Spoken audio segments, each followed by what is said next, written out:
Welcome to the Empty Nest Kitchen, where we're finding fun in the kitchen now that the kids have flown the coop. I'm Christine Van Bloom, a cooking teacher with over 25 years of experience, here to show you tips, tricks, and joy in your kitchen, all while trying something new. Let's get cooking.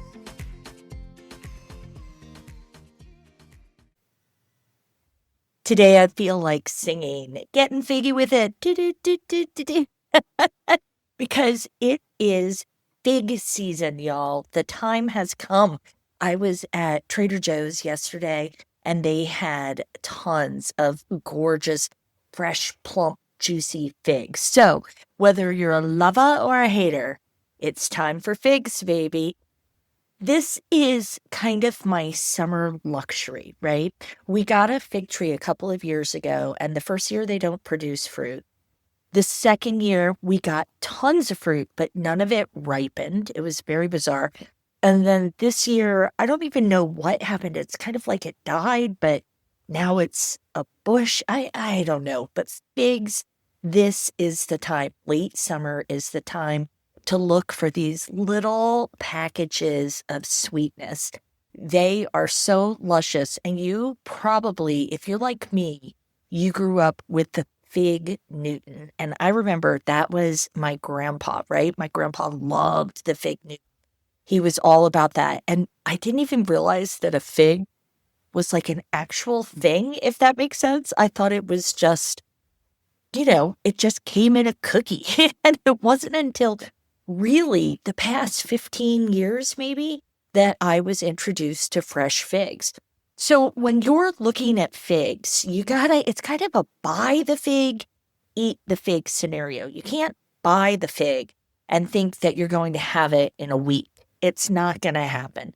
They're pretty delicate and they go fast. So when we're getting them, we want them to be not super firm, but we don't want them to be soft. A little bit is okay, but you want to avoid any that are already shriveled. You want them to look plump and juicy and no shrivelly on them, because that means they're kind of past their date. I get a lot of Black Mission around here, some different kinds you'll see.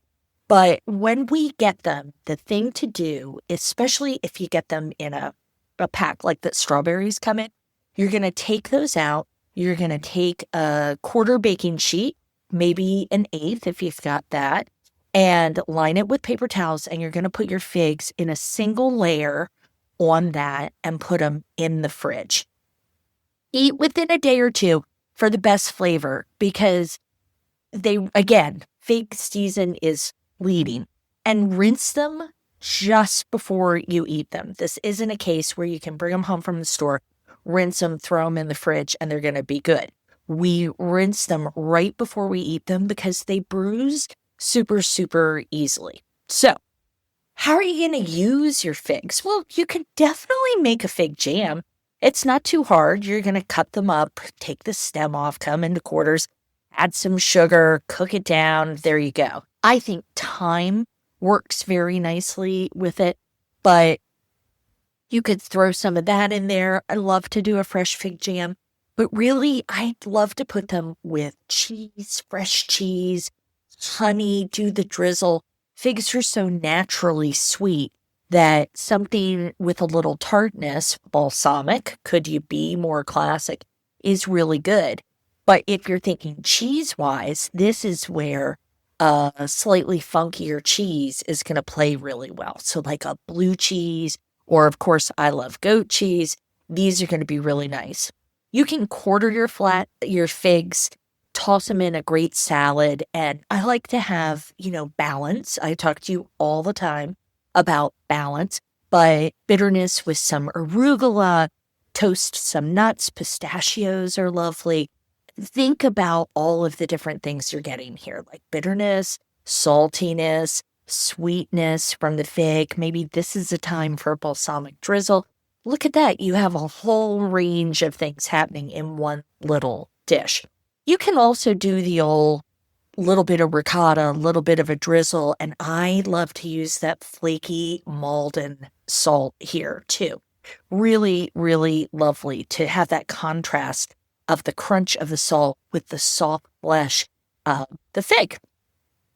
Now, one of my favorite things to do is really like a fig pizza, or maybe we'll call it a flatbread, where I'll take some pizza dough and you can buy it. You don't have to make it if you don't want, and you don't have to have a pizza oven to do this.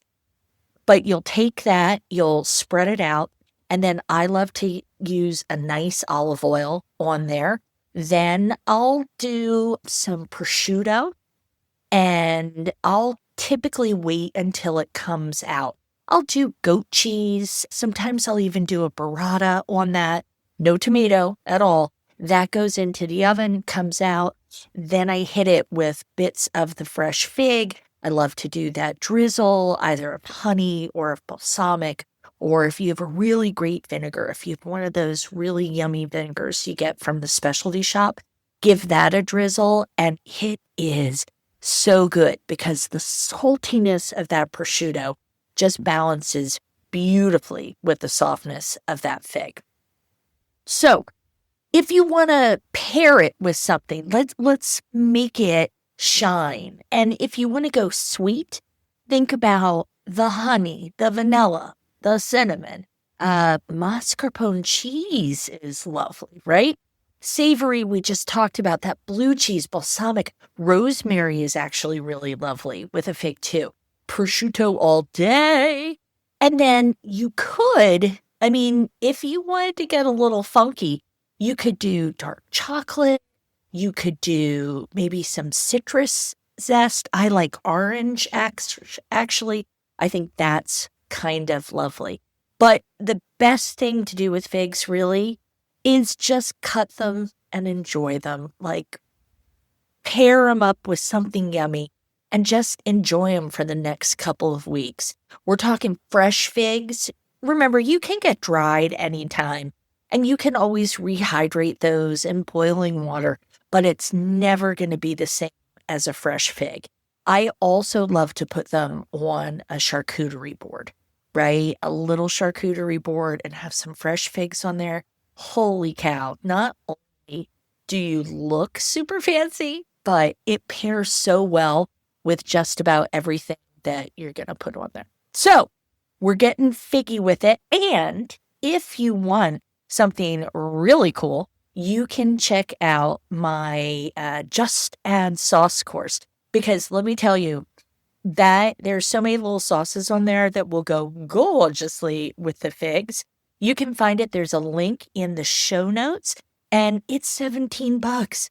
That's all it is, $17. I'm already getting raves from people, I promise. So go check that out and get yourself some figs. I would love it if you would tag me with any of your fig ventures that you've got going this week. Show me how you're using them. Show me how you're working them into a meal. If you're working them into a meal, if you're just snacking, I can't wait to dig in myself. There it is, small bite. I will see you next week. And of course, as always, I'll see you in the kitchen.